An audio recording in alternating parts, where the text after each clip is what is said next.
The stagecoach wheels ground to a halt in mud thick as mortar, and Thomas Brennan stepped down into a different life. Rain had been falling for 3 days straight, turning Pine Hollow's main street into a churning brown river that swallowed boots to the ankle. He carried a single weathered pack gripped tight in hands that bore the scars of 20 years working with stone and fire and the unforgiving mathematics of pressure and collapse. The town clung to the mountainside like a man hanging from a cliff, small and stubborn, under the jagged teeth of the Colorado Rockies. Buildings leaned into each other for support. Smoke rose from chimneys in thin gray lines that the wind tore apart before they reached the clouds. This was 1887, and Pine Hollow was the kind of place where a man could vanish if he needed to. Tom needed to. He stood in the rain and let it wash over him cold and clean. The driver shouted something about unloading, but Tom barely heard. His eyes had already found what he was looking for. The Western Star Mine, its entrance gaped in the mountainside a quarter-mile up the slope, dark as a bullet wound. Even from here, even in the rain, he could see the warning signs. Timber supports too far apart. Ventilation shaft positioned wrong. The kind of mistakes that killed men slowly until one day they killed them all at once. He looked away. Not his problem. Not anymore. He had come here to be nobody. A man emerged from the largest building on the street, a two-story structure with Barrett's General Store painted across the front in letters that had once been white. He walked with the steady gait of someone who had lived in mountains long enough to know how to move on uncertain ground. Silver touched his hair at the temples. His eyes were the color of storm clouds. "Mr. Tom turned. Tom Brennan, heard the town needs miners." Samuel Hayes looked him over with the practiced assessment of a man who had learned to read people the way Tom could read stone. He saw the calluses, the careful way Tom held himself balanced and ready, the pack that weighed more than clothes should weigh. "You worked mines before?" "Some." Samuel's eyes lingered on Tom's hands. Most miners had rough palms from shovel handles and pick grips. Tom's hands showed different scars, precise burns from fuses, the distinctive callus pattern of a man who worked with instruments, not just tools. "Western Star's hiring, pays fair, works hard. Work doesn't scare me. Didn't think it would." Samuel gestured toward the store. "Got a room out back. Not much, but it's dry. 20 cents a night, meals extra." Tom followed him across the muddy street. Inside the store smelled of coffee and leather and tobacco, of oil lamps and wood smoke. Barrels crowded the floor. Shelves climbed to the ceiling, packed with canned goods and fabric and the thousand small necessities of frontier life. The back room was exactly what Samuel had promised. Not much. A narrow bed, a washstand, a single chair, a stove that might heat the space if you fed it constantly. A small window looked out at the mountain and the mine. Tom set his pack on the bed. Didn't open it. Not yet. "Meals at Porter's boarding house," Samuel said from the doorway. "2 blocks that way. Mrs. Porter runs a clean kitchen." "Obliged." Samuel lingered. "Pine Hollow's a good town. We take care of our own. But we don't pry. Man wants to keep his business to himself. That's his right." Tom met his eyes. Samuel was offering something. Acceptance without questions. The kind of grace that broken men needed. Appreciated. When Samuel left, Tom sat on the bed and felt the weight of silence. For the first time in 3 years, no one was chasing him. No newspapers, no lawyers. No ghost of Harrison Blackwell's voice promising destruction. Just rain on the roof and the distant sound of the mine, its rhythm like a heartbeat in the mountain. He opened his pack. The tools lay nested in oiled cloth, precise and deadly. Calipers for measuring. Fuse cutters worn smooth from use. A notebook filled with calculations, trajectories, blast patterns. The mathematics of controlled destruction. At the bottom, wrapped in a shirt that still smelled faintly of lavender, a photograph. Margaret smiled up at him, frozen in silver and paper. Daniel stood beside her, 10 years old, and gap-toothed, holding a model bridge they had built together. Tom's hands shook as he lifted the photo. 3 years, and it still hit like a fist to the chest. 3 years, and he could still hear their laughter, could still remember the exact weight of Daniel's hand in his. Gone. Both gone. Same day, same hour. While Tom stood in a courtroom defending himself against charges that should have fallen on Harrison Blackwell's head, Margaret and Daniel rode a hired coach toward him. The axle broke. The ravine was deep. They said death came quickly. Tom had lost his family and his livelihood in the span of 12 hours. Blackwell had made sure of that.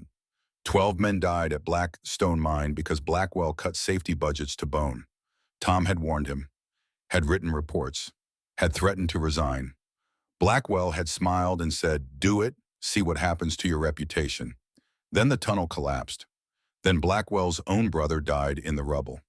Then Blackwell needed someone to blame, and Tom was convenient. An engineer, responsible. Easier to destroy one man than admit you had murdered 12 to save money. Tom put the photograph back in the pack, closed it, pushed it under the bed. Dr. Thomas Brennan, expert in mining engineering, specialist in controlled demolition, was dead. Tom Brennan, laborer, was all that remained. He lay back on the narrow bed and listened to the rain. Tomorrow he would go to the mine. Tomorrow he would lift rocks and push carts and keep his mouth shut. Tomorrow he would begin the long work of forgetting who he used to be. The first day at Western Star Mine began before sunrise. Tom walked up the muddy slope with 20 other men, their faces still creased from sleep, their breath steaming in the cold morning air. The mine entrance loomed ahead, timber supports dark with moisture, the smell of earth and dynamite, and sweat rolling out like visible fog. Frank Mitchell stood at the entrance checking names against a ledger. He was younger than Tom, maybe 32, with the confident posture of a man who had never made a mistake he couldn't blame on someone else. His voice carried the casual authority of a foreman who expected obedience. "You, new man." Tom stopped. "Brennan. Experience. Enough to do the work." Frank's eyes narrowed. He was used to deference. Tom's tone was neutral, but it lacked the eagerness of men desperate for employment. "You'll haul ore, push carts. Do what you're told. We run a tight operation here. My way or no way." "Understood. Understood." Tom was assigned to the deepest section, the work that broke backs and tested endurance. He pushed iron carts loaded with rock. He hauled timber supports. He worked with the steady, patient rhythm of a man who understood that survival meant conserving energy, measuring effort, lasting the full shift. But he watched. He watched Frank position explosive charges too close to load-bearing supports. He watched ventilation shafts angled wrong, trapping bad air instead of clearing it. He watched timber beams installed at improper intervals, creating pressure points that would fail under stress. He watched and said nothing, because speaking would mean revealing knowledge, and knowledge would raise questions, and questions would lead back to Pennsylvania and Blackwell and the ruin he had fled. Around him, other miners worked with the fatalistic acceptance of men who knew the dangers but had families to feed. They joked to keep fear at bay. They worked fast to finish shifts and get back to daylight. None of them knew they were standing in a trap that would spring eventually, as surely as winter followed autumn. At midday break, Tom sat apart. Owen Blake, a young miner with more curiosity than sense, wandered over with a tin cup of water. "You from out east?" "Yes." "What brings you to Colorado?" "Work." Owen waited for more. Tom offered nothing. After a moment, Owen tried again. "You watch everything real careful, like you're seeing things we don't." Tom looked at him. Owen was maybe 24, bright-eyed, probably somebody's son, probably somebody's hope. The kind of young man who deserved to grow old. Just learning the routine. "Frank says you move like you done mine work before. Says your hands got the wrong kind of scars, though." Tom said nothing. Owen sat down beside him.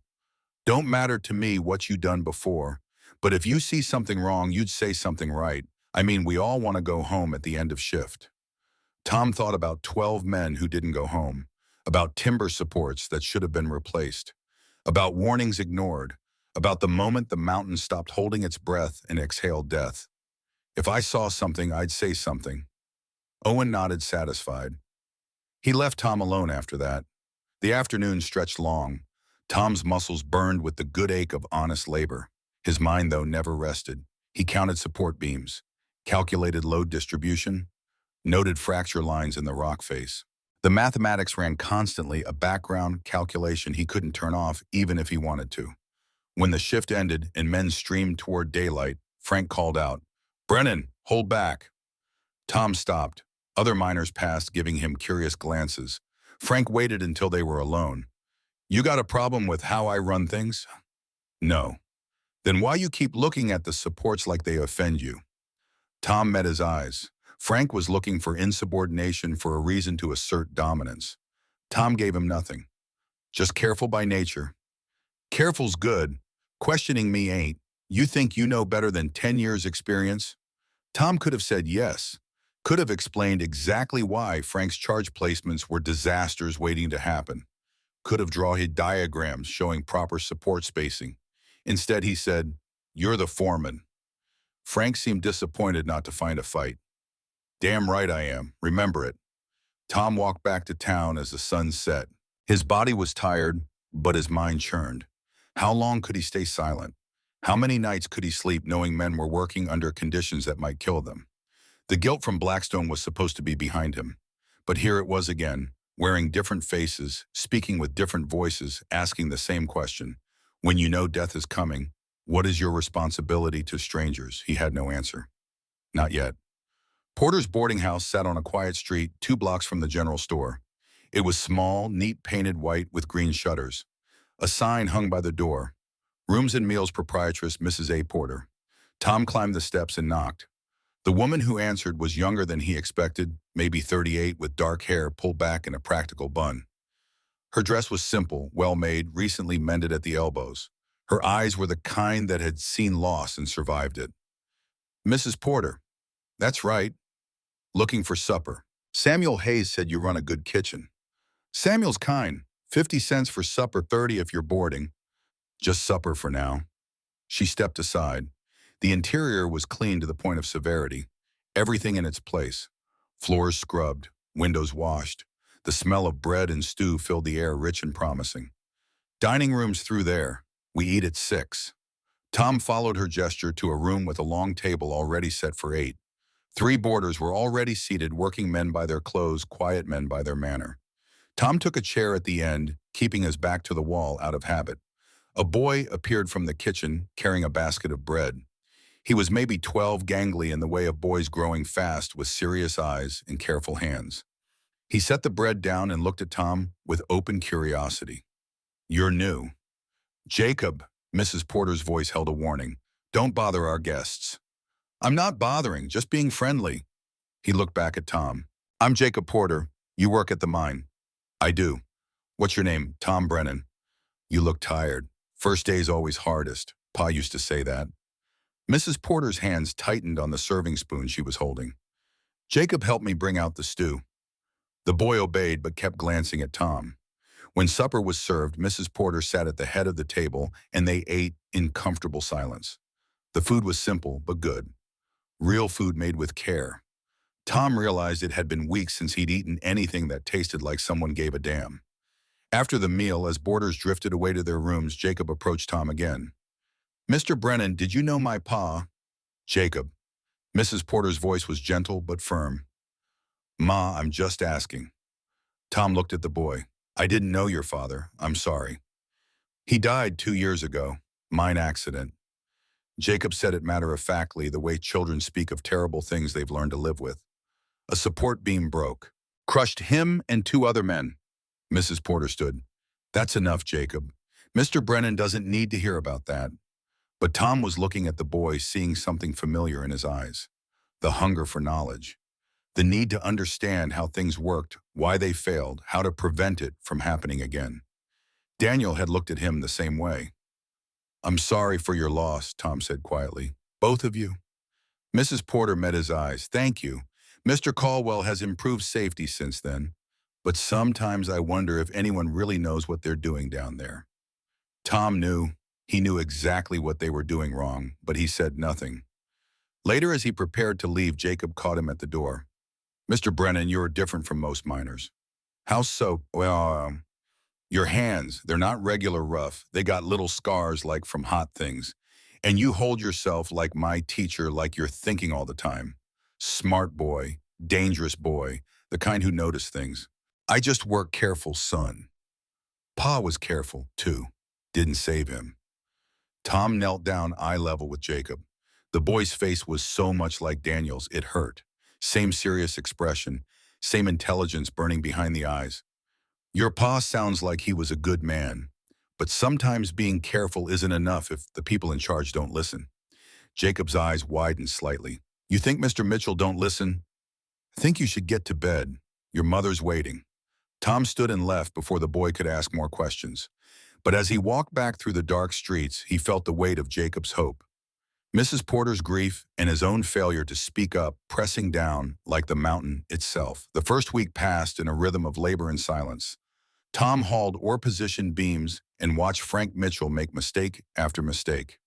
The other miners began to accept him. Owen Blake talked too much but meant well. Danny Carter, older and quieter, nodded respect for Tom's steady work. Even Frank stopped watching him with quite so much suspicion. But the mine spoke to Tom in a language only he understood. The timbers groaned under improper load distribution. Rock faces showed stress fractures that needed immediate attention. The ventilation system was a disaster, trapping explosive gases in pockets that could ignite from a spark. On Thursday, Frank prepared to set charges in a new section. Tom watched him position the dynamite and felt his stomach drop. The blast would send shock waves directly into the primary support column. It wouldn't collapse immediately, maybe not for days, but it would create micro-fractures that would spread like cracks in ice, and eventually, inevitably, the whole section would come down. Tom stepped forward before he could stop himself. "Frank, that placement's not safe." The foreman turned, eyes narrow. "Excuse me. The support column, blast too close. You'll compromise the integrity." "And how would you know about integrity, Brennan?" The other miners stopped working. Silence spread like ripples in water. "Just seems like basic sense." "Basic sense," Frank's voice dripped contempt. "You've been here 1 week and you think you know more than me." Tom could have explained the physics, could have drawn the force vectors, could have calculated exactly how the shock wave would propagate through the stone. Instead, he said, "Just seems risky."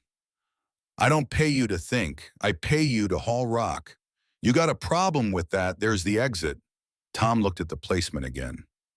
At the support column, at the 20 men who would be working this section for the next month. At Owen Blake watching with worried eyes. "No problem," Tom said finally. He walked back to his cart, felt the weight of cowardice like a stone in his chest. 20 years of training screaming at him to stop this. 3 years of running, telling him to shut up and survive. That night he lay awake staring at the ceiling. Daniel's face floated in the darkness. Margaret's voice whispered in memory. What would they think of him now?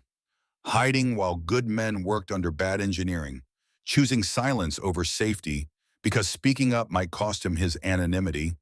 He had no answers, only the sound of his own breathing and the distant rumble of the mine, still hungry, still patient. Sunday came, the one day Western Star closed. Tom woke early and walked the town learning its rhythms. Church bells rang, families gathered, children played in streets, finally drying from the constant rain. It was the kind of town that could be good, could be home if a man let it be. He found himself at Porter's boarding house without meaning to. Mrs. Porter was sweeping the porch. She looked up as he approached. "Mr. Brennan, didn't expect to see you on a Sunday." "Just walking. Didn't mean to intrude." "You're not.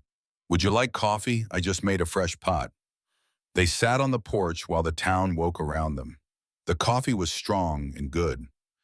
Mrs. Porter didn't fill silence with chatter. She seemed comfortable with quiet. "Jacob talks about you," she said finally. "I haven't encouraged it." "I know. That's why he likes you. Most men either ignore him or condescend. You treat him like he's got a brain. He's smart. Too smart sometimes. He wants to be an engineer, wants to understand how things work, how to build them better." She looked at Tom. "You know about those things, don't you?" Tom's hand tightened on his cup. "Some." He asked if you'd teach him, basic mathematics, measurements, that kind of thing. "I'd pay you, of course." Every instinct screamed no. Getting close to the boy meant getting close to people. Getting close meant caring. Caring meant the pain when he inevitably had to run again. But Daniel's face rose in his mind. All the things Tom never got to teach him. All the knowledge that died unused. "I can't take money for it, but Sunday afternoons, if he wants to learn, I'll teach him what I can." Mrs. Porter's smile transformed her face. "Thank you, Mr. Brennan. You don't know what that means." Tom thought he probably did. That afternoon, Jacob appeared with a slate and chalk and enough enthusiasm for 3 boys. They sat at the boarding house dining table, and Tom taught him about angles and measurements, about load bearing and distribution, about the basic principles that governed every structure humans built. Jacob absorbed it all with a hunger that hurt to watch. He asked questions that were too good, saw connections that were too quick.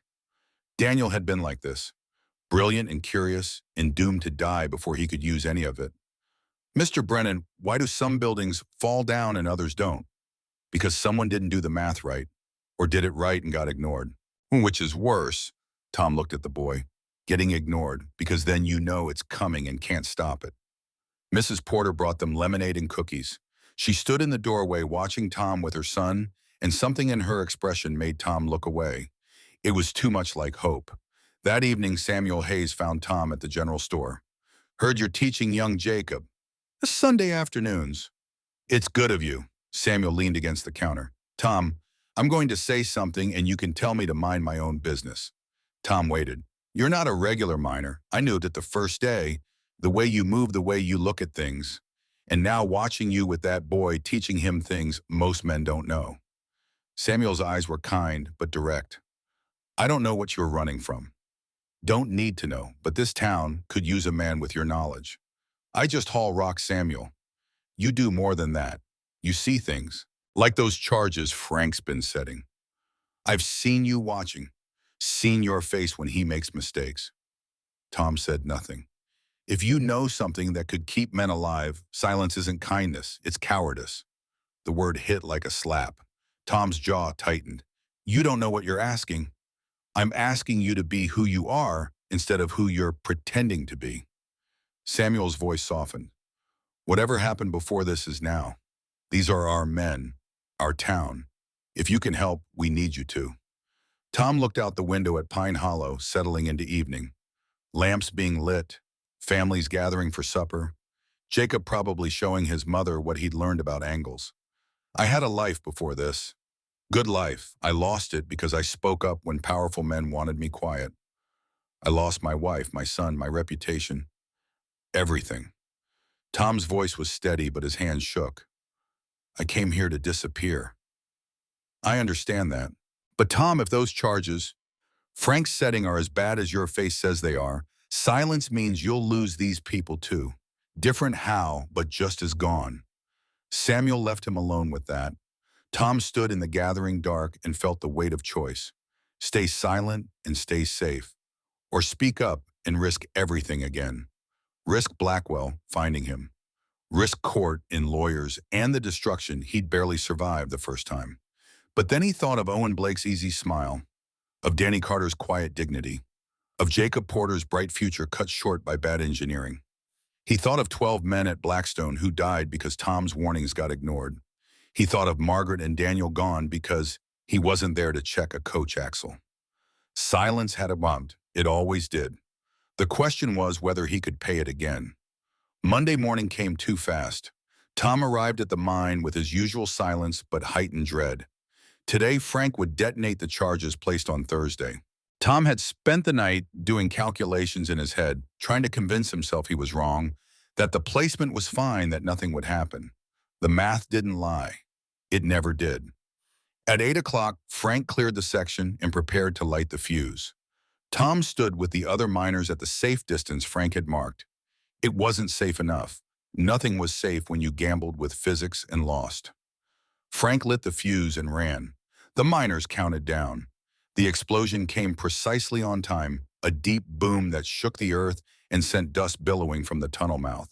Standard demolition, clean and controlled. Except Tom heard what the others didn't. The deep groan of stressed timber.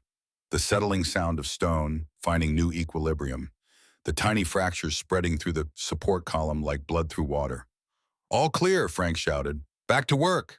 The miners filed in. Tom followed because standing outside would raise questions. But every instinct screamed at him to run. He worked that day in a state of hyper-alert tension, watching the supports, listening to the mountain. Nothing happened. The day ended. The shift changed. Nothing happened. Tuesday, Wednesday, Thursday, nothing happened. Tom began to doubt himself. Maybe he was wrong. Maybe the placement was fine. Maybe years of running had made him paranoid, seeing danger where none existed. Friday morning, clear sky, cold air. Tom walked to the mine with Owen Blake, who was talking about his girl back in Denver, about marriage plans, about building a future. The shift began. Men scattered to their sections. Tom pushed his cart toward the deepest tunnel. At 9:37 exactly, the mountain exhaled. The sound came first. Not an explosion, but a crack, like God breaking, kindling. Then the roar. Then the screaming. Tom ran toward the sound against the flow of miners scrambling for daylight. He knew what he'd find. The physics had been clear. The only question was, how many? The section Frank had blasted collapsed like a fist closing. Timber supports snapped. Rock fell in a cascade that seemed to have no end. Dust boiled through the tunnels, choking, blinding. Men ran, men fell, men called names into the chaos. Tom reached the collapse point. 8 men had been working this section. 3 made it out, coughing, blood eyes wild. 5 were on the other side of the fall, trapped with maybe 2 hours of air, if they were lucky. Owen Blake stood at the edge of the rubble, shouting his brother's name. Danny Carter tried to pull him back. Frank Mitchell stood frozen, his face the color of ash. Robert Caldwell, owner of Western Star, arrived running, his fine clothes covered in dust. What happened? Collapse, sir. Frank's voice shook. I don't know how. Tom knew how. He knew exactly how, and he knew that every second of explanation was a second men died. He stepped forward. I can get them out. Every eye turned to him. Caldwell stared. You're a hauler. I'm an engineer, mining engineer, specialist in demolition and rescue. I know how to shore this up. I know how to cut through without causing secondary collapse. But we have maybe 90 minutes before the air runs out. Silence. Then chaos. Who are you? Caldwell demanded. Tom Brennan, formerly chief engineer at Blackstone Mining, Pennsylvania. I warned Frank about that charge placement. He didn't listen. Now 5 men are dying, and we can argue about my credentials, or we can save them. Your choice. But choose fast. Caldwell had looked at the rubble, at the faces of men whose friends were trapped, at Frank Mitchell's obvious guilt, at Tom's steady certainty. What do you need? Tom felt something shift inside him. The man who'd hidden for 3 years stepped back. The engineer who'd spent 20 years mastering his craft stepped forward. 10 strong men, new timber supports, jacks, rope, and dynamite type 2, not type 3. We're going to blast our way through, but it has to be precise. One mistake, and we bury them permanently. Caldwell turned to the assembled miners. You heard him. Move. For the next 73 minutes, Pine Hollow watched Tom Brennan become someone else entirely. He directed men with the calm authority of someone who'd done this before. He calculated angles in his head, called out measurements without instruments, placed charges with the precision of a surgeon. He showed them how to shore supports as they advanced, how to listen to the mountain, how to read the rock. He worked at the head of the line, taking the greatest risk himself, and men followed because he knew what he was doing in a way that transcended doubt. At the 40-minute mark, they heard tapping from the other side. The trapped men signaling they were alive. Tom mapped the sound's location, calculated the remaining barrier thickness, and prepared the final charge. This one had to be perfect. Too weak, and they'd have to try again, burning time the trapped men didn't have. Too strong, and the concussion would kill everyone on both sides. He set the charge himself, cleared everyone back, lit the fuse. The explosion was precise and beautiful. Rock split exactly where Tom intended. The hole was small but sufficient. Air rushed through, voices called out, weak but alive. Tom widened the hole with careful demolition while his crew shored the new opening. 30 minutes later, all 5 trapped men crawled through, exhausted, terrified. The crowd at the mine entrance erupted in cheers. Men grabbed Tom, pounding his back, shouting thanks. Robert Caldwell stood watching with an expression Tom couldn't read. Owen Blake hugged his brother and then turned to Tom with tears streaming. You saved him. You saved Andy. Tom nodded suddenly, exhausted beyond measure. The adrenaline was fading, leaving only the weight of what he'd revealed. Everyone knew now. Tom Brennan wasn't a simple miner. The questions would start. And questions led to answers, led to newspapers, led to Blackwell. He'd saved 5 men and possibly destroyed his own chance at peace. Caldwell approached as the chaos settled. Mr. Brennan, my office, now. It wasn't a request. Tom followed him to the Western Star Administration building. Inside, Caldwell poured 2 whiskeys and handed one to Tom. They drank in silence. Blackstone Mining, Pennsylvania, Caldwell said finally. That was where 12 men died in 1884. Yes. You were blamed for it. Yes. Were you responsible? Tom met his eyes. I warned Harrison Blackwell 7 times about safety issues. I wrote formal reports. I threatened to resign. He said if I walked away, he'd make sure I never worked as an engineer again. Then the tunnel collapsed exactly where I said it would. Blackwell blamed me to cover his own negligence. I lost my license, my reputation, and my family all in one day. My wife and son were traveling to the trial. Coach accident. They died. Caldwell was quiet for a long moment. I'm sorry. I came here to disappear, started calling myself a miner, figured I could push rocks and keep my head down until Blackwell forgot about me. Why did you speak up today? Tom thought about Owen and his brother, about Jacob Porter's father crushed by failed supports, about Margaret and Daniel who died while he was defending himself against lies. Because staying silent didn't bring them back, and it won't save anyone else. Caldwell refilled both glasses. Tom Brennan, I'm offering you a job, Chief Safety Engineer. You'll redesign our entire operation, train our foremen, implement whatever protocols you think necessary. Salary is 4 times what miners make. Blackwell will find out. The newspapers will pick it up. He'll come for me. Then we'll deal with that when it happens. But in the meantime, you'll keep my men alive. That's worth any risk. Tom looked into his whiskey, saw his reflection fractured in amber liquid. The man who ran, the man who saved. Both were him. Both were true. I need to think about it. Take until morning. But Tom, those men out there, they already know who you are now. Word will spread. You can't unring that bell. The only question is what you do next. Tom walked back to his room as the sun set. Miners nodded to him with new respect. Mothers with sons in the mine watched him with gratitude. Jacob Porter ran up and hugged him without warning. Mr. Brennan Owen said you saved his brother. Said you're a real engineer. Mrs. Porter appeared, pulling Jacob back gently, but her eyes held the same question everyone's did. Who are you really? Tom knelt by Jacob. I used to teach people about mines, about keeping them safe. I stopped for a while. Today reminded me why I started. Will you keep teaching me? Tom looked at Mrs. Porter. She nodded just slightly. Yeah, son, I'll keep teaching you. That night, Tom sat with his pack open. The photograph lay on the table beside him. Margaret and Daniel, forever young, forever smiling. He spoke to them in the silence. I broke my promise. I said I'd hide. Said I'd never risk it again. But I couldn't watch more people die. I hope you understand. The photograph didn't answer, but Tom felt something shift in his chest. Not forgiveness exactly, but perhaps the beginning of it. He took out paper and began writing, a letter to Blackwell he'd never send, a calculation of everything he'd lost, a reckoning with the man he'd been and the man he might become. Tomorrow he would accept Caldwell's offer. Tomorrow he would stop hiding.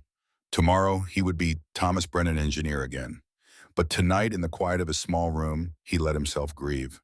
For Margaret, for Daniel, for 3 years of running, for the life he'd had and the life he might build. Tomorrow would come regardless. At least now he would meet it standing up. Morning came with the taste of decision. Tom stood at his window watching Pine Hollow, wake smoke rising from chimneys. Miners beginning their walk to Western Star. Different now. Everything different. He was no longer invisible. He found Robert Caldwell in his office before 7, already working through papers, coffee going cold at his elbow. The mine owner looked up when Tom entered. Your answer, I'll take the job, but I need full authority over safety. No interference, no overrides. If I say something's dangerous, it stops until I say otherwise. Caldwell didn't hesitate. Done. When can you start? Already have. First priority is inspecting every tunnel, every support, every ventilation shaft. We shut down sections as needed. Some men won't work for a few days. They still get paid. That'll cost. Not as much as funerals. Caldwell nodded slowly. Frank Mitchell. Needs retraining. He's not malicious, just ignorant. I can teach him if he is willing to learn. And if he's not, then he finds other work. By noon, word had spread through Pine Hollow that Tom Brennan was now chief safety engineer. By evening, the whispers had begun. Who was he really? Where did he come from? Why was he hiding before Samuel Hayes found Tom measuring support beam spacing in Tunnel 3? Town's talking. Expected. Some are saying you must have done something wrong to back east. Otherwise, why hide? Tom marked another measurement in his notebook. Some would be right. I was blamed for something that wasn't my fault. Man with money and lawyers made sure everyone believed his version. You going to tell people what really happened? If they ask directly, I won't lie, but I'm not announcing it. Samuel leaned against the tunnel wall. Tom, small towns need honesty. Secrets fester. Better to put it out yourself than let rumors do it. I'll think about it. But thinking was all Tom did. He threw himself into work, instead cataloging every flaw in Western Star's operation. The list was extensive and troubling. 17 critical issues that needed immediate attention, 42 lesser problems that would become critical if ignored. Frank Mitchell's blast placements had been creating microfractures throughout the mine for months. It was a miracle more men hadn't died. Tom started by redesigning the support system. He taught the crew proper spacing, proper angles, how to read wood grain for weak points. He showed them ventilation principles, how to position shafts to pull bad air out instead of pushing it deeper. He explained blast mathematics, the geometry of controlled explosions. Frank Mitchell attended every lesson. The first day he'd been defensive, arms crossed, jaw tight. But as Tom demonstrated why his old methods were flawed, something shifted. Pride gave way to horror at how many men he'd endangered through ignorance. On the third day, Frank stayed after the others left. I could have killed everyone. Tom didn't soften it. Yes. Why didn't you say something sooner? I was afraid, man. I used to work for it, destroyed my life when I spoke up. Thought staying quiet would keep me safe. Frank looked at the diagrams Tom had drawn. But you spoke up anyway, after the collapse. Couldn't watch more people die for my cowardice. Frank extended his hand. Teach me, really teach me. I don't want to be the reason someone's kid grows up without a father. Tom shook it. Frank Mitchell became his most dedicated student. The evenings belonged to Jacob Porter. Every Sunday and Wednesday, Tom taught the Mo engineering principles. They built models from scrap wood, calculating load distribution, testing theories. Jacob's mind was sharp as cut glass, seeing patterns and connections that took most students years to grasp. Porter watched them work, usually from the kitchen doorway, and Tom felt her presence like warmth from a stove. He tried not to notice how her hair escaped its pins when she cooked, tried not to think about the grace of her hands as she served supper, tried not to feel the loneliness that crept in when he returned to his empty room. He was failing at all of it. 3 weeks after accepting Caldwell's offer, Tom sat on Mrs. Porter's porch after a lesson with Jacob. The boy had gone to bed. The house was quiet. Abigail brought out 2 cups of coffee and sat in the chair beside him. He talks about you constantly. Tom said this. Tom showed me that. You've given him something I couldn't. Just teaching him what I know. It's more than that. Michael, my husband, he was a good man, worked hard, but he didn't have the kind of mind Jacob has. Couldn't nurture it. She looked at Tom. You see my son, really see him. That's a gift. Tom watched the stars emerge. He reminds me of my boy, Daniel. He'd be about Jacob's age now, if he'd lived. What happened? Tom found himself telling her. About Margaret and Daniel, about the trial and the coach accident, about losing everything in the span of hours. Abigail listened without interruption, her face still in the lamplight from the window. I'm sorry, she said when he finished. That's a weight no one should carry alone. Been carrying it 3 years, gets lighter sometimes, heavier others. Michael's been gone 2 years. Some days I can barely remember his voice. That terrifies me. Her own voice was steady, but her hands gripped her coffee cup tight, like I'm betraying him by moving forward. Moving forward isn't betrayal, it's survival. They sat in comfortable silence. Tom realized it was the first time since Margaret that he'd felt at ease beside a woman. Not the fire of young passion, but something warmer and more sustainable. The quiet companionship of 2 people who'd survived loss and understood its cost. Abigail stood to go inside. At the door, she paused. Tom, you're welcome here anytime, not just for Jacob, for yourself too. The words were simple, but their meaning ran deeper. Tom nodded, not trusting his voice. That night, he lay awake thinking about second chances, about whether a man who'd lost everything deserved to find something again, about whether building a new life meant forgetting the old one. He had no answers, but for the first time in 3 years, he wanted them. June arrived with unusual heat. The mountain streams ran low. Pine Hollow's well water tasted of minerals, and something else, something that made people wrinkle their noses but drink anyway because there was no choice. Danny Carter fell sick first. High fever, diarrhea, a rash that spread across his chest like spilled paint. Henry Fletcher, the town's physician, was a competent man in his late 60s whose hands had begun to shake from age and whiskey. He examined Danny and his face went grim. Typhoid fever. The words hit Pine Hollow like a fist. Typhoid meant contaminated water. Contaminated water meant everyone was at risk. Within 3 days, 2 more miners showed symptoms. Within a week, a shopkeeper's wife and her infant daughter. Caldwell called an emergency town meeting. 50 people crowded into the Western Star office building. Fear was a living thing among them, passing from face to face like contagion. Dr. Fletcher stood before them, looking older than his years. The well water's compromised, probably sewage contamination. We need to stop using it immediately. What do we drink? Someone called out. Boiled water from the streams, or water hauled from other sources. For how long? Fletcher had no answer. Tom stood at the back listening. A plan was forming in his mind, built from knowledge gained at Blackstone where they'd face similar contamination. It would require materials, labor, and time they might not have. But it was possible. He raised his hand, heads turned. I can build a filtration system. Sand, charcoal, gravel, pipes to distribute clean water throughout town. It'll take 2 weeks, maybe 3, but it'll work. You're a mining engineer, someone said. What do you know about water? At Blackstone, we had typhoid outbreak in '82. I designed the filtration system that ended it. Same principles apply here. Caldwell nodded. What do you need? Tom laid it out. Materials to be ordered from Denver, labor from the mine, a location for the main filtration tanks near the stream. The crowd listened, hope beginning to edge out fear. It'll cost, Tom said. Few $100s for materials, labor time that could be spent mining. Caldwell didn't blink. Do it. Whatever it costs, Western Star pays. The next morning, Tom began work on saving Pine Hollow a second time. He sketched designs on paper calculating flow rates and filtration capacity.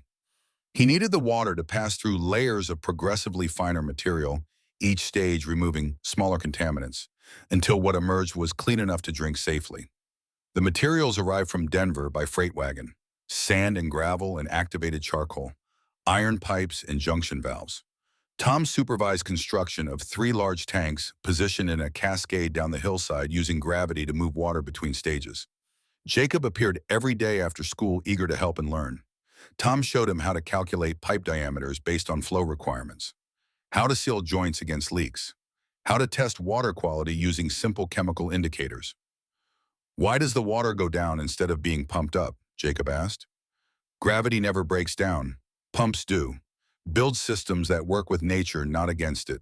The boy absorbed it all, taking notes in a leather journal Tom had given him. Watching them work, Abigail felt her heart do something complicated. Her son had a father figure again, and she had feelings for that man that went beyond gratitude. She brought them lunch most days, sat with Tom while Jacob ran off to play with other children. Their conversations deepened, moving past pleasantries into real talk about dreams and losses and the strange mercy of finding companionship after grief. Michael wanted Jacob to take over his carpentry shop, Abigail said one afternoon. Had it all planned, but Jacob's mind works different. He needs more than hammers and nails. He could be a great engineer, best I've seen at his age. Because of you, you're showing him it's possible. Tom looked at her, really looked. Saw the strength in her face, the intelligence in her eyes, the loneliness she carried like a cloak she'd learned to wear gracefully. Abigail, I need to say something. She waited very still. I came here broken, thought I'd stay broken, thought that was what I deserved.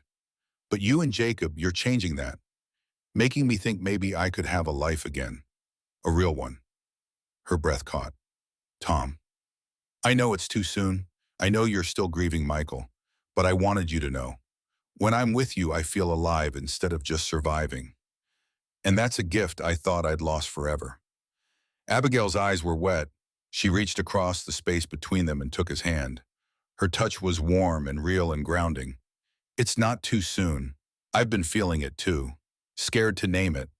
Scared it meant I didn't love Michael enough. You can love what you had and still want what comes next.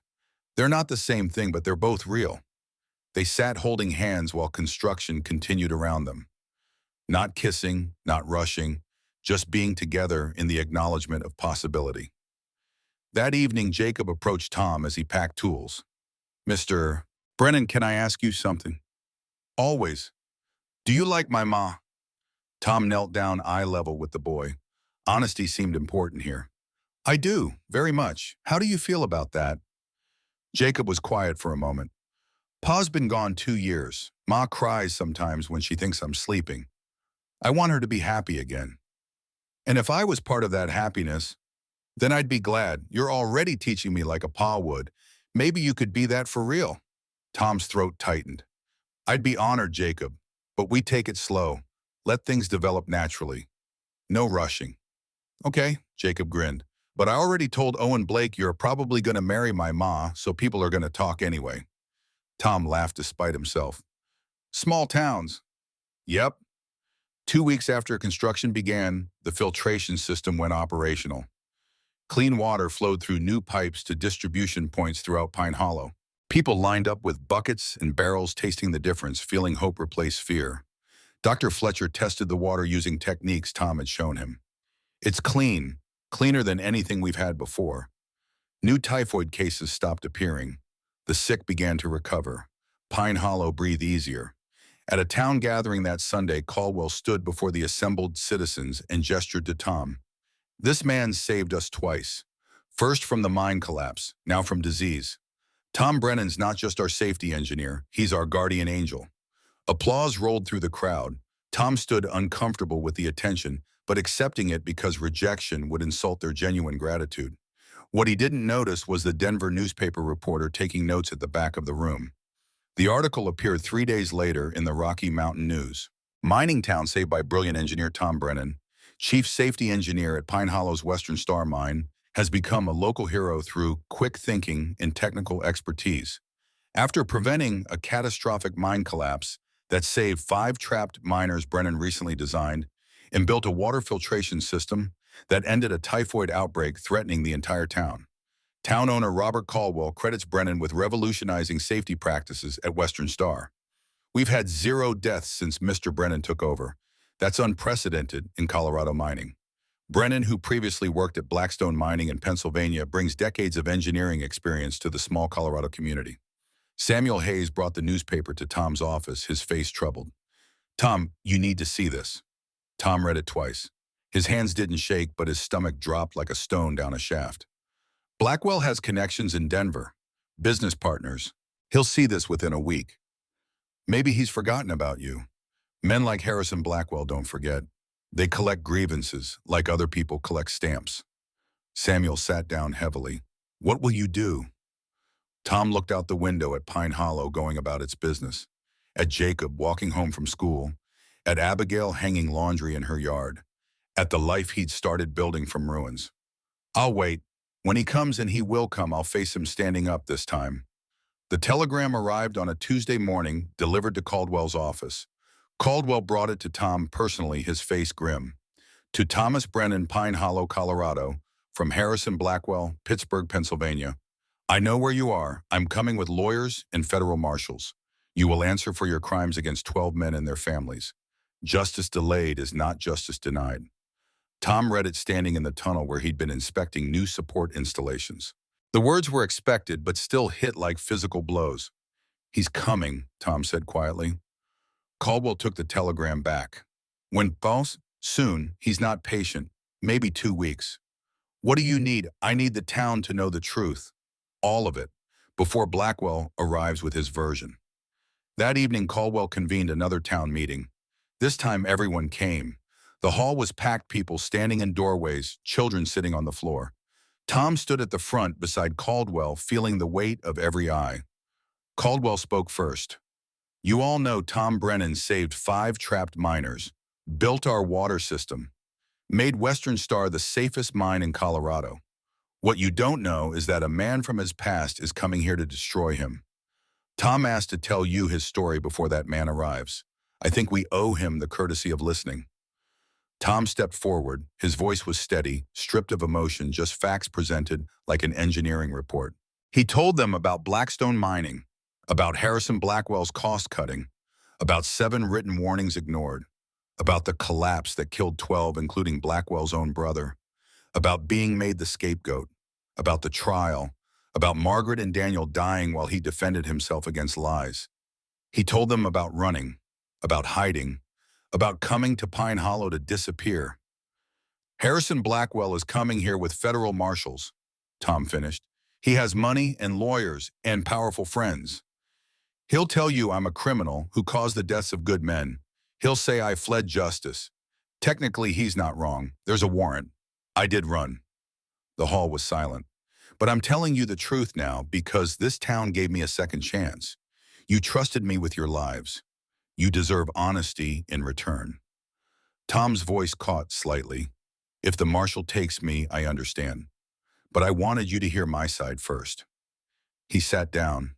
The silence stretched. Then Owen Blake stood. "Tom, you saved my brother's life. Saved mine too, probably. I don't care what some rich man says. I know what I saw." Danny Carter rose. "You stopped the typhoid. My little girl is alive because of that filtration system." One by one, miners and their families stood. Testimonials piled up. Lives saved. Lessons learned. A town transformed from dangerous to safe in 3 months. Finally, Abigail stood with Jacob beside her. Her voice was clear and strong. "Mr. Brennan taught my son more than engineering. He taught him that doing the right thing sometimes costs everything. That courage means standing up even when you're afraid." She looked directly at Tom. "My husband died because safety wasn't a priority. Tom made it one. He's a good man who suffered an injustice. I stand with him." Jacob added, "Me too." Caldwell rose. "All in favor of standing by Tom Brennan when Blackwell arrives." The response was unanimous, not a single dissent. Tom felt something break and reform inside his chest. These people barely knew him, but they'd seen his work, seen his character through action, and they chose to believe him. Samuel found Tom after the meeting as people milled around offering support. "You need a lawyer." "Can't afford one." "You're not paying, I am, and Caldwell's contributing, and half the town already pledged money." Samuel gripped Tom's shoulder. "You stood alone last time, not this time." The lawyer arrived from Denver 3 days later. Gerald Morrison was 60 years old with a face like weathered granite and eyes that missed nothing. He'd built his reputation defending unpopular causes and winning through meticulous preparation. He spent 2 days interviewing Tom, taking notes, building the case. On the 3rd day, he sat back and stated his conclusions. "Blackwell scapegoated you. The evidence is clear. Your warning reports his budget cuts the timing and location of the collapse. You were right, he was negligent, and he destroyed you to avoid responsibility. Can you prove it? I can cast enough doubt to prevent conviction. Maybe even get charges dismissed. But Tom Blackwell has resources. This won't be easy." "Nothing worth doing ever is." Morrison smiled grimly. "I like you, Brennan. Let's make that son of a bitch regret coming after you." Tom spent the next week preparing. Morrison had him write detailed accounts of every warning he'd issued at Blackstone. They tracked down 3 surviving miners willing to testify that Tom had fought for safety. They compiled Tom's work at Pine Hollow as evidence of character. Frank Mitchell came to Tom's office one evening. "I heard Blackwell's coming. I heard what happened at Blackstone." Frank's face was serious. "I want to testify for you, want to tell them how you taught me how you made this mine safe, how you're the best engineer I ever met." Tom was moved. "Frank, that means a lot. You stopped me from killing people through ignorance. Least I can do is speak truth when you need it." The morning Harrison Blackwell arrived, the whole town knew. The stagecoach pulled up in front of Western Star's office building, and 3 men descended. Harrison Blackwell looked exactly as Tom remembered. 52 years old, impeccably dressed, silver hair swept back from a face that radiated confidence and controlled anger. Beside him stood a lawyer who could have been Morrison's evil twin, all sharp angles and calculating eyes. The third man wore a federal marshal's badge. Tom stood outside Caldwell's office, flanked by Morrison Samuel and a dozen miners who'd appointed themselves unofficial bodyguards. Abigail and Jacob watched from Porter's boarding house porch a block away. Blackwell's eyes locked on Tom. 3 years of searching, of waiting, crystallized in that moment. Thomas Brennan. Finally. Tom didn't flinch. Blackwell. The federal marshal, a weathered man named William Grant, stepped forward. Thomas Brennan, I have a warrant for your arrest on charges of criminal negligence, resulting in 12 deaths. You'll need to come with me. Morrison intervened smoothly. Marshal Grant, I'm Gerald Morrison, Mr. Brennan's attorney. We're prepared to contest these charges. My client is willing to cooperate fully, but we request a preliminary hearing before any arrest is executed. Blackwell's lawyer, a weasel-faced man named Samuel Cross, sneered, Your client fled justice. He's a flight risk. My client has lived openly in Pine Hollow for months, contributing to the community, saving lives. Hardly the behavior of someone evading responsibility. Marshal Grant looked between them. He was a man who followed the law but understood nuance. I'm willing to hold a hearing. Public. Tomorrow. Both sides present evidence. Then I'll decide about the arrest. Blackwell wasn't satisfied. This man killed 12 people. That's for a court to determine, Mr. Blackwell. Not you. The marshal's rebuke was subtle but firm. Blackwell's jaw tightened. That evening, Tom sat with Abigail on her porch while Jacob slept inside. The weight of tomorrow pressed down. Are you afraid? She asked. Terrified. Not of jail, of losing this, losing you and Jacob and the life I started building. Abigail took his hand. Tom, tomorrow they'll hear the truth. They'll see what we see.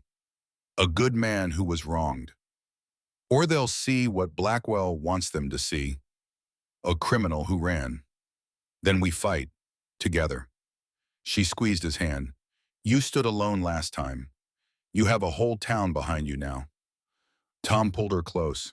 She fit against him like she'd been designed for that exact purpose. They sat in silence, drawing strength from proximity. Abigail, if things go wrong tomorrow, if they take me, I need you to know something. Don't. I need to say it.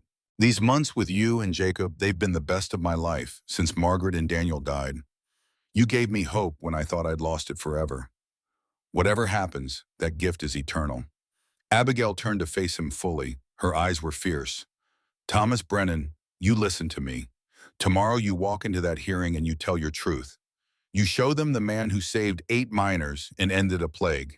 You show them the teacher who gives my son a future. You show them exactly who you are. And then you come back here to us. Understood? Tom managed a smile. Yes, ma'am. They kissed, then gentle and deep, a promise of things they might build if tomorrow went their way. The hearing convened at 9 o'clock in Western Star's largest meeting hall. Every seat was filled. People stood along walls. Children sat on windowsills. This was theater and justice, and the fate of a man they'd come to respect. Marshal Grant presided from behind Caldwell's desk. Blackwell and his lawyer sat on one side, Tom and Morrison on the other. The town watched as witnesses were called, as evidence was presented, as 3 years of running came to a head. Cross opened aggressively. Harrison Blackwell will show that Thomas Brennan's negligence directly caused the deaths of 12 men at Blackstone Mining, including Mr. Blackwell's beloved brother Robert. He will show that Brennan fled to avoid prosecution. He will show that this man is a danger to any community that harbors him. Morrison stood. We will show that Thomas Brennan did everything in his power to prevent the Blackstone tragedy, that he warned Mr. Blackwell repeatedly about safety issues, that those warnings were ignored for profit, that when disaster struck, Mr. Blackwell needed a scapegoat and chose the man who'd tried to save lives. We will show that Tom Brennan is a hero, not a criminal. The battle was joined. Blackwell testified, first painting a picture of Tom as arrogant and careless. His voice broke appropriately when describing his brother's death. He held up photographs of the 12 men who died, making them real to everyone watching. Then Morrison cross-examined. Mr. Blackwell, did Mr. Brennan file written safety reports? Engineers always worry. That's not an answer. Did he file reports, yes or no? Yes, but 7 reports over 8 months correct, each detailing specific hazards. Blackwell's jaw tightened. I suppose. And did you reduce the safety budget by 40% in 1883? Economic necessities. Did you or did you not cut the budget, sir? Yes. Morrison produced documents. These are Mr. Brennan's reports. Each one predicted exactly where failures would occur. The collapse happened precisely where he said it would. Coincidence? Blackwell's face reddened. He was responsible for safety. It was his job to prevent it. Even when you ignored his warnings and cut his budget, engineering is about working within constraints or refusing to work in unsafe conditions, which Mr. Brennan threatened to do correct, threatened to resign unless safety improved. The room was silent. Blackwell glared. He made threats. To protect lives, lives you endangered to save money. Cross objected loudly. Marshall Grant sustained it. But the damage was done. The crowd had seen Blackwell's rage, his deflection, his inability to accept responsibility. Tom testified next. He spoke calmly, laying out facts without emotion. He produced copies of his warning reports. He explained the engineering failures that led to collapse. He acknowledged his flight, but explained the context, losing his family and career in a single day, being destroyed by a man with resources he couldn't match. I ran because I was broken, Tom said quietly. Lost my wife and son, lost my reputation, thought I had nothing left. Coming to Pine Hollow taught me I was wrong, taught me that redemption is possible if you do the work. Cross attacked viciously. You fled justice. I fled injustice. There's a difference. 12 men are dead, and I grieve every one, but their deaths aren't on me. They're on the man who chose profit over safety. The crowd murmured agreement. Cross sensed he was losing them. Witnesses followed. 3 Blackstone survivors testified that Tom had fought for safety, that Blackwell had ignored warnings. Frank Mitchell spoke about Tom's work at Western Star, the transformation from dangerous to safe. Owen Blake described the mine rescue. Darsh Fletcher detailed the typhoid crisis resolution. Finally, Abigail Porter stood. She wasn't scheduled, but Morrison yielded the floor. I'm Abigail Porter. My husband Michael died in a mine accident 2 years ago. Bad engineering, preventable death. When Tom Brennan came to Pine Hollow, he made sure no other wife would lose her husband the way I lost mine. He made my son's future possible by teaching him, by showing him that knowledge and care can prevent tragedy. Her voice strengthened. Whatever happened at Blackstone, I wasn't there. But I've seen Tom Brennan's character. I've seen his work. I've seen his heart. And I'm telling you, he's a good man who deserves justice, not persecution. She sat down beside Jacob, who gripped her hand tight. Marshall Grant called for closing arguments. Cross was brief. The facts are simple. 12 men died. Thomas Brennan was responsible for safety. He fled. Justice demands he answer for those deaths. Morrison stood slowly. The facts are indeed simple. Thomas Brennan warned Harrison Blackwell 7 times. Blackwell ignored him 7 times. The collapse occurred exactly where Tom predicted. Blackwell then destroyed Tom's life to hide his own guilt. That's the injustice here. Tom Brennan didn't run from justice. He ran from a powerful man who made him a scapegoat. This hearing is Mr. Blackwell's second attempt to destroy a man who dared tell him he was wrong. Marshall Grant leaned back, thinking. The room held its breath. I need time to consider. Hearing adjourned until tomorrow morning. That night, Pine Hollow waited. Tom sat with Morrison going over contingencies. If Grant ruled for arrest, they'd fight extradition. If Grant dismissed charges, Blackwell would likely pursue civil litigation. Either way, the battle wasn't over. Near midnight, Abigail appeared at Tom's door. She'd left Jacob with Mrs. Chen. She stepped into his room and closed the door. Whatever happens tomorrow tonight is ours. They held each other in the darkness, finding comfort in proximity, in the simple human need for connection. They didn't speak. Words were inadequate. Instead, they breathed together, hearts beating in synchronized rhythm, 2 people who'd found each other in the aftermath of loss. Morning came too fast. Tom Morrison and what felt like the entire town returned to the hearing hall. Marshall Grant sat behind the desk. His decision made his face unreadable. I've reviewed all evidence, he began, considered all testimony. The law is clear. Thomas Brennan was chief engineer at Blackstone. 12 men died on his watch. There's a legal argument for negligence. Tom's stomach sank.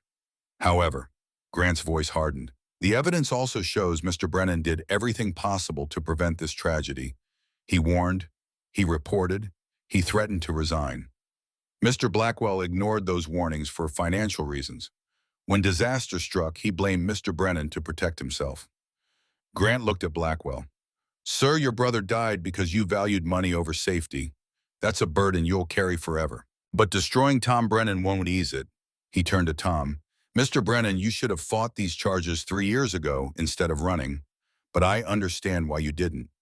Loss and grief and injustice broke you. You ran to survive. Grant stood.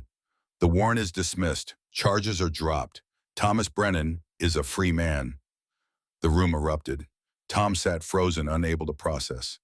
Free. Actually free. Blackwell stood face purple with rage. This is an outrage. I'll appeal. Mr. Blackwell, Grant's voice cut like steel, if you pursue this further, I'll investigate whether you should face charges for the Blackstone deaths. I'd think carefully about your next move. Blackwell stared, impotent fury radiating from him. Then he turned and walked out, his lawyer scrambling after him. Tom stood shakily. People surrounded him, congratulating, hugging, celebrating. But he only had eyes for Abigail and Jacob pushing through the crowd. They reached him simultaneously. Jacob grabbed him around the waist. Abigail's arms circled his neck. The three of them stood locked together while Pine Hollow celebrated justice done right. That evening, as the town held an impromptu celebration, Tom walked to the oak tree on the hill where he'd buried Margaret and Daniel's photograph months ago. He knelt at the marker. I'm free, he whispered. Free to live again. Free to love again. I hope you understand. I hope wherever you are, you're at peace with me moving forward. The wind rustled through leaves. Tom chose to hear it as blessing. When he returned to town, Abigail was waiting on her porch. Jacob had been sent to spend the night with Owen Blake's family. They were alone. It's over, Tom said. No, it's beginning. She took his hand and led him inside. Their kiss was hungry and sweet, years of loneliness and loss dissolving in mutual need. They moved to her bedroom, to the bed she'd shared with Michael, and she whispered that it was okay, that Michael would want her happy, that Tom was her future now. They made love with the desperate tenderness of people who'd survived grief and found each other on the other side. Afterwards, lying tangled together, Tom felt something he'd thought lost forever. Home. He was home. 2 days after Marshall Grant's ruling, Harris and Blackwell appeared at Tom's office without warning. The mine was quiet. Sunday morning, most men at church or home with families. Tom looked up from drawings of a new ventilation system to find his former tormentor standing in the doorway. Neither man spoke for a long moment. Tom studied the face that had haunted his nightmares. Blackwell looked older than 3 years should allow, lines carved deep around his mouth. Gray spread through hair that had been mostly dark. His shoulders carried weight that wasn't physical. May I come in? Tom gestured to a chair. Blackwell sat like a man expecting judgment. I'm leaving tomorrow, Blackwell said. Back to Pittsburgh. Before I go, I needed to say something. He looked at his hands, then forced himself to meet Tom's eyes. I was wrong about everything. Tom waited. Years of engineering had taught him patience, the value of letting pressure build until release was inevitable. Robert was my younger brother, only family I had left. When he died in that collapse, I couldn't breathe, couldn't think. The grief was like drowning. Blackwell's voice cracked. I needed someone to blame. You were convenient, the expert, the one who should have prevented it. Easier than admitting I'd killed my own brother through greed. You did kill him, Tom said quietly, and 11 others. I warned you 7 times. You chose profit. I know. Blackwell's face crumpled. God help me, I know. Every night I see their faces, Robert's especially. He trusted me. Said if his big brother owned the mine, it must be safe. Tom felt anger and pity warring in his chest. This broken man had destroyed his life, stolen Margaret and Daniel through distraction and grief and impossible timing. But Tom also understood the weight of guilt, the desperate need to make tragedy make sense. Why are you telling me this? Because you deserve to hear it. Because destroying you didn't bring Robert back. Didn't ease the guilt. just added more. Blackwell pulled an envelope from his coat. This is a full confession. Written, signed, witnessed by my lawyer. Everything I did. The budget cuts, ignoring your warnings, scapegoating you. I'm sending copies to the Pennsylvania courts, to mining journals, to newspapers. Clearing your name officially. Tom took the envelope with hands that weren't entirely steady. Inside, a 4-page document laid out Blackwell's crimes in brutal detail. An exoneration purchased with another man's conscience. There's more, Blackwell continued. I want to establish the Robert Blackwell Safety Foundation. Fund research into mine safety. Sponsor engineering education. You would lead it. Salary, resources, whatever you need. Make my brother's death mean something. Tom sat back. The offer was staggering. Money to do what he'd always wanted, make mining safer everywhere, not just in Pine Hollow. Train the next generation. Save lives on a scale one mine could never achieve. I can't leave here, Tom said. I have a life now, people who depend on me. I'm not asking you to leave. Work from here. Travel when needed. The foundation would pay expenses, hire staff, publish your methods. Blackwell leaned forward. Tom, you could change the entire industry. Save thousands of lives. Isn't that worth considering? And you get what redemption through my work. I get the knowledge that Robert's death wasn't completely meaningless, that some good came from my terrible mistakes. When Blackwell stood, think about it. No pressure. But Tom, you're brilliant. The world needs what you know. After he left, Tom sat with the confession and the offer, feeling the weight of possibility. He could stay in Pine Hollow, make one mine safe, live quietly. Or he could reach further, teach more, build something that would outlast him. The choice wasn't simple, but then the important ones never were. That evening, Tom brought the documents to Abigail's house. Jacob was upstairs studying. They sat at the kitchen table while she read Blackwell's confession, her face growing sad. He destroyed you to hide from this guilt. And now he wants to rebuild using my knowledge. What do you want? Tom looked at his hands. Scarred, capable hands that had built and taught and saved. Part of me wants to tell him no, wants him to live with what he did without any relief. But that's spite, not justice. And the other part thinks about all the mines out there with bad engineering, all the men working under conditions like Blackstone, all the widows and orphans that could be prevented if someone taught proper safety. Tom met her eyes. I could do that, Abby. The foundation could let me reach hundreds of mines instead of one. You'd have to travel. Some, maybe 3 months a year, but I'd always come home. To you, to Jacob, to Pine Hollow. Abigail was quiet, thinking. Finally, she said, Michael died because someone didn't know better, because safety was expensive and knowledge was scarce. If you can change that for other families, other towns, you should. Even if it means I'm gone sometimes. Even then, we'll miss you, but we'll also be proud. She took his hand. Tom, you've been hiding your light. First because you were running, then because you were afraid to shine too bright. But you're free now. Time to be who you really are. And who is that at Thomas Brennan? Engineer, teacher, the man who saves lives because he can't bear not to. Tom pulled her close, breathing in the scent of her hair, the warmth of her presence.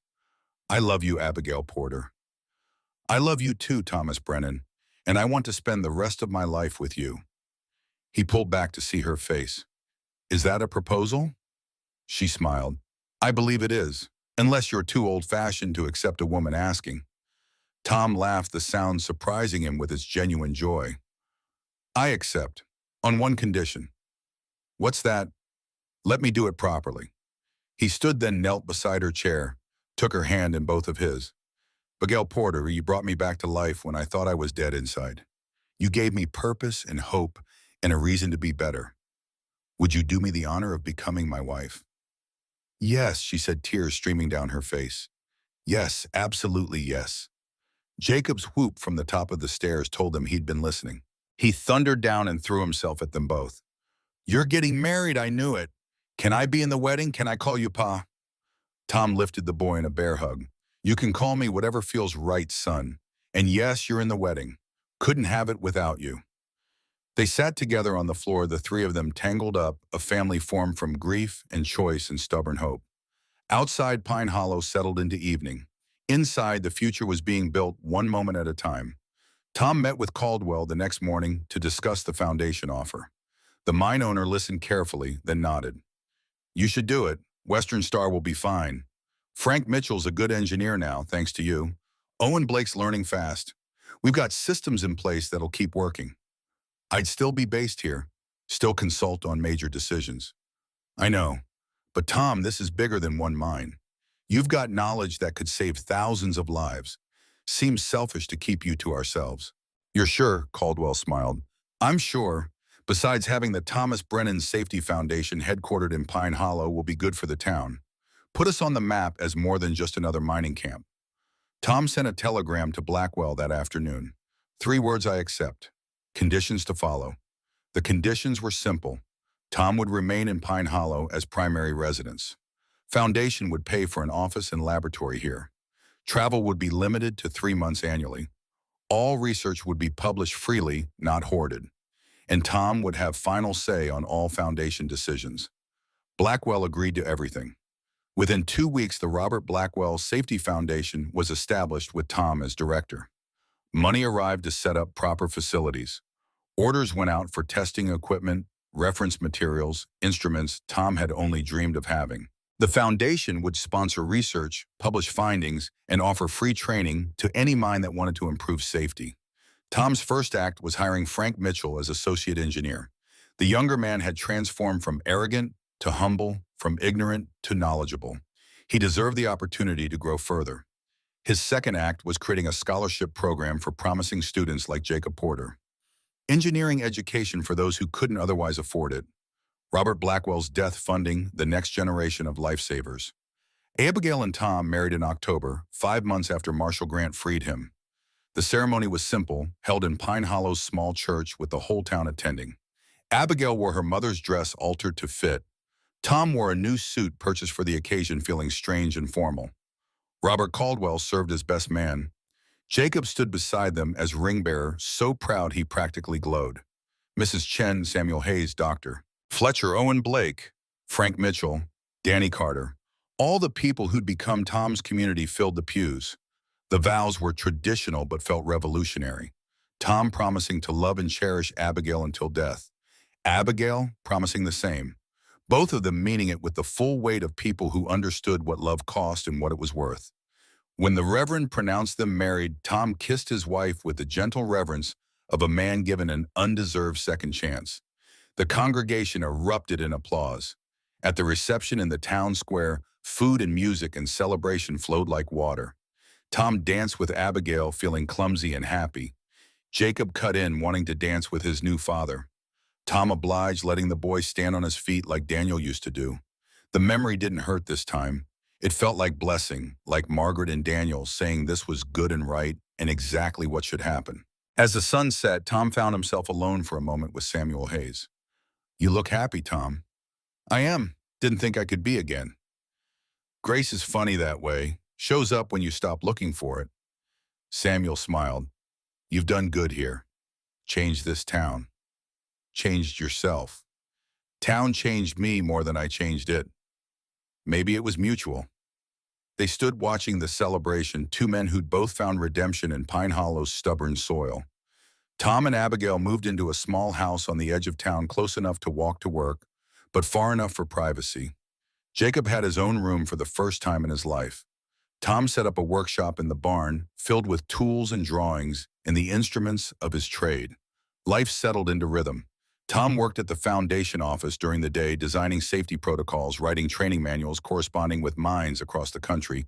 Evenings belonged to family, supper with Abigail and Jacob, teaching sessions at the dining table, quiet time on the porch after Jacob went to bed. Once a month, Tom traveled to inspect mines or deliver training. He was gone 3-4 days at most. Each time he returned, Abigail and Jacob met him at the stagecoach stop, and coming home felt like a physical relief. The foundation grew. By the end of the first year, 47 mines had adopted Tom's safety protocols. Death rates dropped dramatically wherever his methods were implemented. Mining journals published his research. Other engineers wrote seeking advice. Tom was becoming known, but this time for the right reasons. Not as a scapegoat, but as an expert. not as a man who fled, but as a man who fought to make dangerous work safer. Jacob thrived under Tom's teaching. At 13, the boy could calculate load distributions, design basic structures, understand principles that most adults never grasped. He devoured books on engineering, mathematics, physics. His future was taking shape, built on the foundation Tom provided. One Sunday afternoon, as they worked on a model bridge together, Jacob asked the question Tom had been expecting. "Pa, do you think about your first family, Daniel and Mrs. Margaret?" Tom set down his tools. "Every day, son. Not as much as I used to, and it hurts less now. But yes, I think about them." "Do you think they'd be tight about you marrying Ma and making me your son?" "No, Jacob. I think they'd be happy I found people to love again, that I didn't let grief destroy me completely. I think about my first Pa, too, but having you doesn't mean I love him less." "That's exactly right. Love isn't a limited resource. Having more doesn't mean having less. It just means your heart gets bigger." Jacob nodded, satisfied. They returned to work on the bridge, two engineers separated by decades but connected by affection and knowledge freely shared. A year after the wedding, Harrison Blackwell returned to Pine Hollow. Tom met him at the foundation office, curious and cautious. Blackwell looked different, lighter somehow, less burdened. He shook Tom's hand with genuine warmth. "I wanted to update you in person. I've closed Blackstone Mine permanently." Tom blinked. "Why?" "Because I finally got it properly inspected. Structural damage from the collapse is too extensive. Making it safe would cost more than it's worth. Rather than risk more lives, I shut it down." "That must have been expensive." "Very, but I'm using the money I would have spent on repairs to expand the foundation instead, and to establish the Robert Blackwell Home for Children in Pittsburgh, orphanage for kids who lost parents in industrial accidents." Tom sat back, studying the man who'd once destroyed him. "You're trying to buy redemption." "No, redemption can't be bought. I'm trying to make Robert's death mean something. Trying to prevent other families from suffering what mine did, what yours did." Blackwell's voice was steady. "I can't bring back the 12 men who died. Can't restore the years I stole from you. But I can make damn sure their deaths lead to better safety for everyone else." "That's not redemption. That's responsibility. There's a difference, Ordesoyen." "I'm learning that." Blackwell extended his hand again. "Tom, thank you for taking the foundation role, for doing what I should have done from the beginning, for teaching me that profit isn't worth a single human life."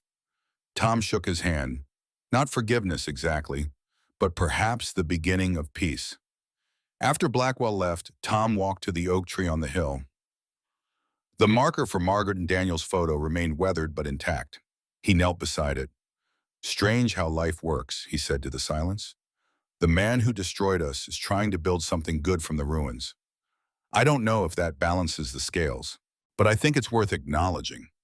The wind moved through the leaves. Tom chose to hear it as agreement. 5 years passed in the rhythm of work and family. The foundation grew to employ 12 people, all based in Pine Hollow. Tom's safety protocols became industry standard across Colorado and spreading to other states.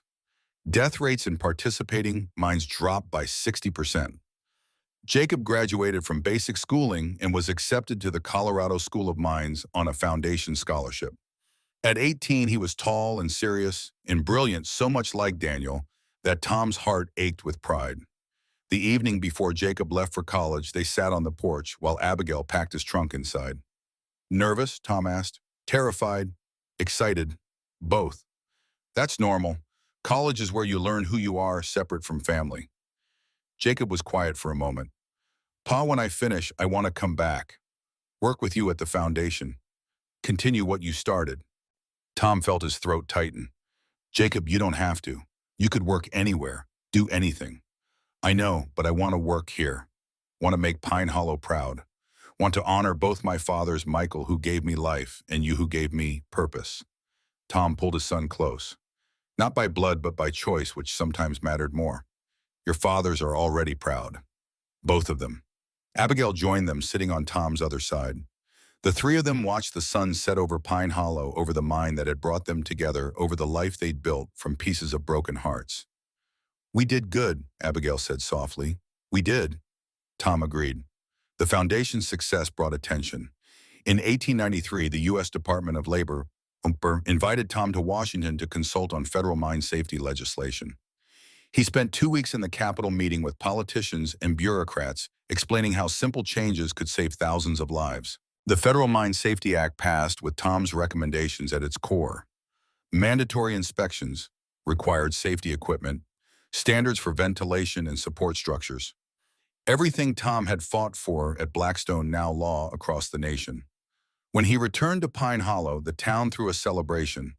Tom stood before his neighbors, uncomfortable with the praise but accepting it because rejection would insult their genuine pride. "This isn't just my achievement," he said. "It's ours. This town believed in me when I didn't believe in myself, gave me space to heal and grow and work. Every life saved by that legislation is partially yours because you made this possible." The applause was deafening. Jacob graduated from the School of Mines at 22, top of his class. He returned to Pine Hollow as Tom had hoped, joining the foundation as junior engineer. Father and son worked side by side, Tom teaching the deeper knowledge that couldn't be found in textbooks. Western Star Mine celebrated its 10th year without a fatality. Frank Mitchell, now chief engineer, credited everything to Tom's foundational work. Other mines across Colorado sent representatives to study Western Star's methods. Pine Hollow had become synonymous with safety, the town that learned the hard way and then taught everyone else. Tom was 57 when the letter arrived from the Department of Labor, an official invitation to serve as senior advisor on industrial safety. It would mean spending half the year in Washington, the other half traveling to inspect mines nationwide. He showed the letter to Abigail that evening. She read it twice and looked at him with knowing eyes. "You want to do it?" "I do, but it would mean being gone more, missing time with you." "Tom, we've had 13 good years. Made a life, raised a son, built something meaningful. I'm not so selfish that I'd keep you from doing more good just to have you nearby. I'm getting old for this kind of work. You're 57, not 87. You've got years left. Use them." Tom took the position. For the next decade, he split time between Washington, various mining regions, and Pine Hollow. The work was exhausting but vital. He inspected mines, wrote regulations, trained inspectors, testified before Congress. His hair turned fully gray. His joints ached on cold mornings. But his mind remained sharp, his commitment unwavering. Jacob took over daily foundation operations, proving himself as capable as Tom had been. The students surpassed the teacher in some ways, bringing fresh perspectives and innovations Tom hadn't considered. In 1903, Jacob married a teacher named Sarah Chen, Mrs. Chen's granddaughter. Their wedding was smaller than Tom and Abigail's, but no less joyful. Tom watched his son take vows and thought about cycles, about how families reformed and continued, about legacy, measured not in wealth but in lives shaped and influenced. Jacob and Sarah's first child, a son, arrived in 1904. They named him Daniel Thomas Porter Brennan. When Tom held his grandson for the first time, feeling the tiny weight in his arms, he wept. Abigail stood beside him, her hand on his shoulder. "Your Daniel would be proud," she whispered. "You've honored his memory by living well." "I hope so," Tom managed. "God, I hope so." Little Daniel grew up surrounded by engineering. His grandfather taught him to measure and calculate before he could read. His father showed him how to design and build. He was bright and curious and carried both his namesake and his family's legacy forward. In 1913, Tom was 73 years old. He'd been working for the Department of Labor for a decade, traveling constantly, pushing himself harder than a man his age probably should. But there was always one more mine to inspect, one more engineer to train, one more life to save. The letter from Secretary of Labor, William Wilson, arrived on a Tuesday. "Dear Mr. Brennan, your contributions to industrial safety over the past 2 decades have been extraordinary.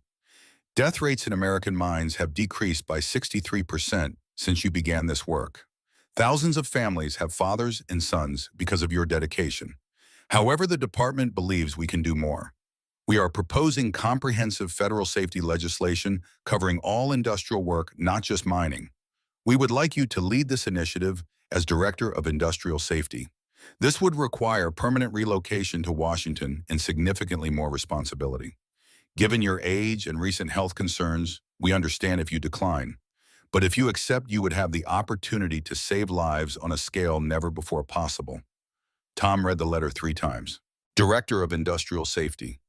Every factory, every construction site, every dangerous workplace in America under protocols he would help design. The impact would be generational. He was also 67, tired, ready to slow down, ready to spend more time with Abigail, with Jacob, with little Daniel, who was 9 now, and asking complicated questions about physics. That evening, he sat with Abigail on their porch. The same porch where they'd fallen in love, where they'd made decisions, where they'd built a life together. "What do you want to do?" she asked. "I don't know. Part of me wants to accept, wants to finish what I started. Make workplaces safe everywhere, not just mines. And the other part wants to come home, really home. Spend my last years here with you and our family. Watch Daniel grow up, teach him everything I know." Abigail took his hand.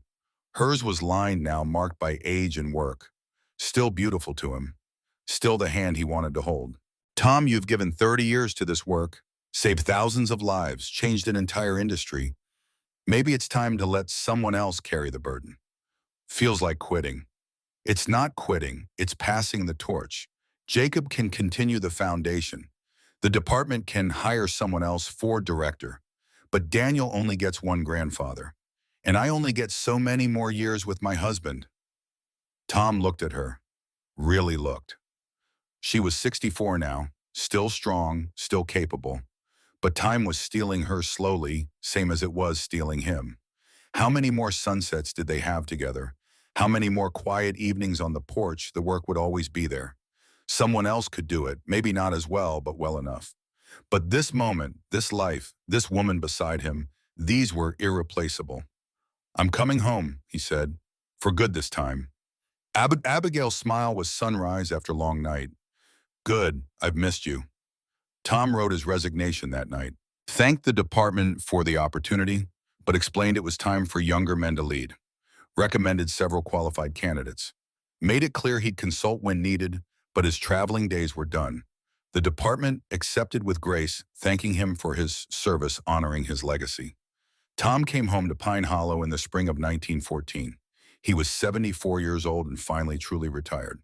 The town threw a celebration. The street where he'd first arrived as a broken man, hiding from his past, was renamed Brennan Avenue. A plaque was installed at Western Star Mine commemorating his work. The foundation erected a monument honoring the 12 men who died at Blackstone, their names carved in stone so they'd never be forgotten. Tom stood before the monument with tears streaming down his face. Margaret and Daniel's names weren't there, but he felt them present nonetheless. "I made it mean something," he told them, "all of it. The pain, the running, the rebuilding. It wasn't wasted." Jacob stood beside him with little Daniel on his shoulders. 3 generations.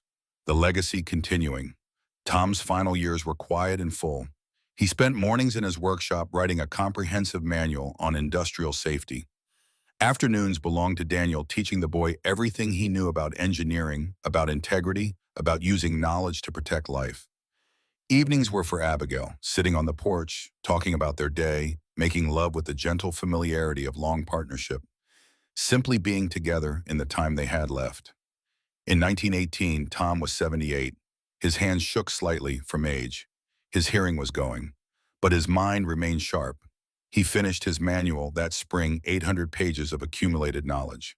The Department of Labor published it as the official reference guide for industrial safety. Little Daniel was 14 now, already showing the brilliance that marked the family. He'd been accepted to the Colorado School of Mines on scholarship, following his father's path, carrying forward the work Tom had started.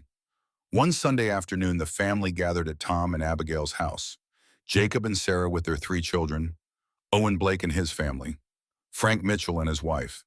The next generation of Pine Hollow, all touched by Tom's influence.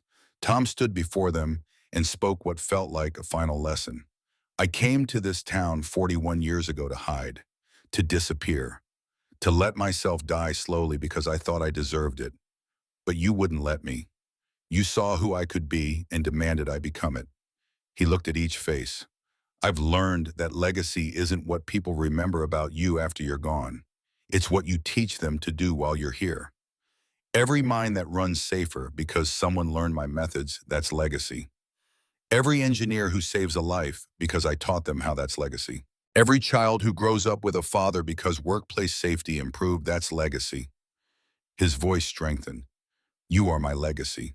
All of you, not just Jacob and Daniel, but this whole town. You took a broken man and made him whole. Let him build something meaningful from ruins. That's the gift I'll carry to my grave. There wasn't a dry eye in the room. That evening, Tom and Abigail sat on their porch as they had thousands of times before. The sun was setting, painting the mountains gold and red. Pine Hollow spread below them, peaceful and prosperous. No regrets? Abigail asked.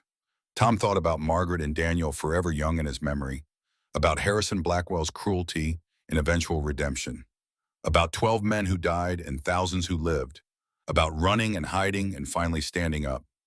Some regrets, he said honestly. Wish I'd fought Blackwell from the start. Wish Margaret and Daniel were here to see what I built. Wish I'd found Pine Hollow sooner. But regrets are just proof you live fully enough to make mistakes. I'd rather have regrets than emptiness. Abigail leaned into him. I love you, Thomas Brennan. I love you too, Abigail Brennan. They sat in silence as stars emerged, two people who'd found each other in grief's aftermath and built something beautiful from shared scars. In 1923, Tom was 83 years old. His body was failing, but his spirit remained strong. Little Daniel, now 19, graduated top of his class from the School of Mines. He'd already been offered positions at 3 major mining companies and the Department of Labor. He turned them all down.